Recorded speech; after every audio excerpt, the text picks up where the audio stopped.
শুভ সকাল, সবাই কেমন আছেন? সো আজকে আমি আপনাদেরকে এমন একটা জিনিস দেখাবো, সো দেখলে অবাক হবেন।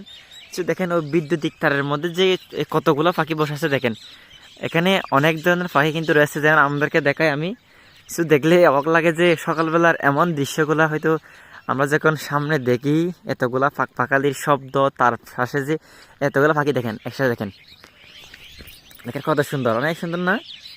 সত্যি এমন দৃশ্যগুলো সকালবেলার মানে খুবই মনোমুগ্ধকর। আবার দেখেন তারের মধ্যে কতগুলো পাখি বসে আছে দেখেন। আবার যাবো আমি এদিকে। আসলে সকাল সকাল কিন্তু এই ঘুম থেকে না উঠলে এই এমন দৃশ্যগুলো দেখা যায় না। প্রাকৃতিক পরিবেশের কিছু কিছু যে দৃশ্য রয়ে যায় সেগুলো হয়তো আমরা দেখতে পাই না, যেমন সকালে ঘুম থেকে না উঠলে। তো দেখেন আমি আবার দেখে আমাদেরকে দেখেন, এই গাছের মধ্যে কিন্তু সব পাখি বসে আছে দেখেন। সবগুলা এই শালিক আর হচ্ছে আবাবিল পাখি, আর একটা বলে আমাদের গ্রাম ভাষায় বলে ছনা পাখি। সো দেখেন অনেক সুন্দর। সো দেখেন আমি আমাদেরকে আবার দেখাই, সত্যি